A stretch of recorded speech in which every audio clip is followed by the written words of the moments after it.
First 500, the recap. You ready? Let's go.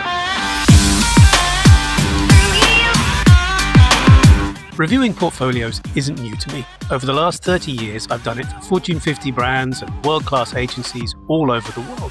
I've literally reviewed thousands of them, so I know what I'm looking for. And therefore, when I put out this campaign, I knew what I was likely to see. What I was surprised by was just how consistent the patterns were. The offer was simple. Respond to my post and I'll do a live crit of your portfolio. I won't look at it in advance. I will have my microphone going the second I see your portfolio for the very first time.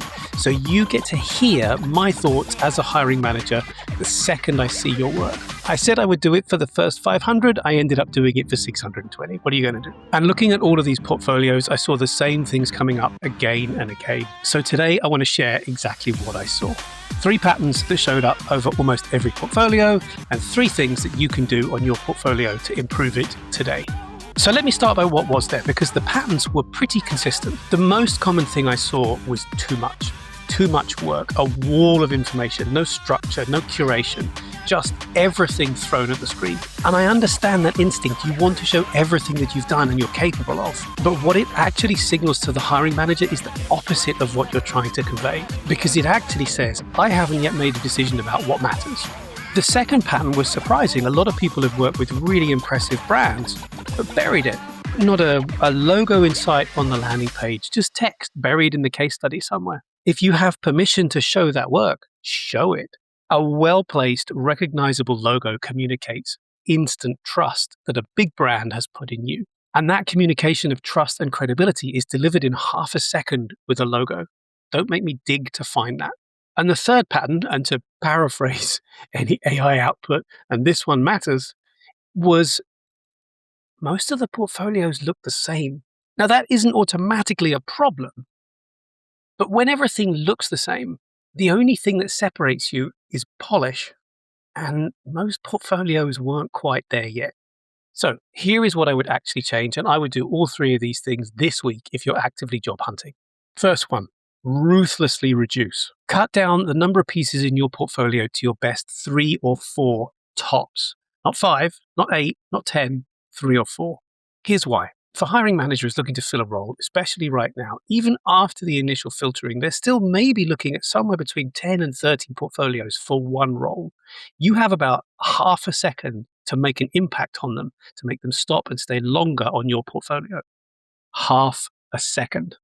Showing just 3 world-class pieces of work says, I respect your time, I've done the curation for you, I know what my best work is. Showing 15 pieces is the opposite of that. I would say the exception to this is if you're a motion designer and you're using a platform like Behance or Dribbble or something like that, then more probably works best for you. But for everybody else, fewer the better. And to clarify, make sure it's clear that you have lots of other pieces of work that you can show in an interview. Remember, the portfolio is just to get you into the interview. That's all that needs to do. It's its only job. 2, structure your case study pages properly. So you've captured their attention in that half a second. Now they're going to spend longer on your portfolio, so you've got about 1.5 to 2 seconds to make them want to stay more, make them want to read and dig deeper into the work that you're showing them. That's where the page structure comes in. When someone clicks through from your homepage to a project page, those first few seconds still matter immensely. So give them this in this order. First of all, a strong visual, something that stops them scrolling. Then a very, very brief summary. What the project was, who was it for, what was your role, brief. And then, if you have them, success metrics. What was the percentage of increase in sales? What was the decrease in churn? How many more subscribers did you get? Whatever it might be. I know you won't always have those, but when you do, make sure they're front and center right at the top. In today's market, that's crucial because you're showing your work has had a measurable impact on the business. And measurable impact is not optional, right? You are shifting the needle, for the want of an awful phrase, for your end client. And that is really, really important. And that sets you above everybody else. After that, more visuals. You can include a written case study, but let's be honest here. If a hiring manager looking at 10 to 30 portfolios for one role, maybe they're hiring for 2 or 3 roles, so double or triple that amount, they're not going to read a long piece of text there and then. They might read it 5, 10, 15 minutes before your interview, or they might ask you to take them through it during the interview. Remember, hiring managers at this point are scanning through. They're looking for something that stands out to bring you into interview. That's all your portfolio needs to do at this point. 3, get your portfolio to world-class level. What does that mean? Well, you hear everybody talking about how important craft is, and yet when you ask them to define it, they struggle. So think about it like this. There are bands of portfolios, right?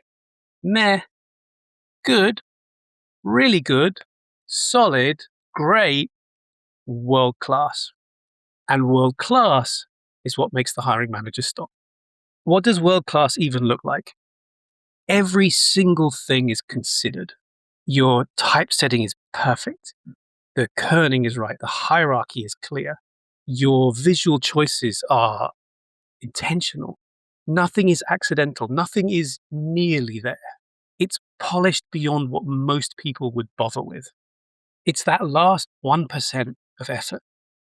You look at something and you go, yeah, I'm happy with that. That's not the point to stop. Go make a coffee, go for a walk, play with the kids, play with the dogs, I don't know, whatever, and then come back and go, right, it's good. How can I push it that one final percent more? Because that last 1% is what separates those that do get an interview to those that don't get an interview. And here's the thing, coming back to that earlier point, where almost all portfolios look identical, that level of polish, that last 1%, that world-class push, that's your differentiator. You could say without it, you're invisible. You blend into everybody else. So to recap all of that and to pull it all together into one crucial piece, if you only take one thing away, think of your portfolio like this. It has one job in the initial stage, and that's to get you to interview. So you have about half a second when they land on that portfolio to grab their attention and make them decide to stay longer on your portfolio. Then when they're into a project, you have about a second to a second and a half to make them want to read more or look at more. And it's about that length of time. If you've done that, that's when they'll make the decision to call you for interview. Not more than that. So you have to make sure that your portfolio is working as hard as it can for you as quickly as possible. Therefore, optimize for that and only that. I really enjoyed doing this. I've met some amazing designers. I've seen some amazing work. And from the feedback that I've had that I'll put up on the screen, I know that this has been helpful. So, and I really don't have the time for this, I'm going to do it again. I'm going to do a second round of first 500, maybe second 500. I don't know. But I'll put the details in a post on my socials and we'll see what comes of the second batch. In the meantime, if you're actively looking for a new role, go and look at your portfolio with fresh eyes. Think about what someone would see in that first half a second and then get yourself to the world-class 1%. Good luck. You've got this. You can do it.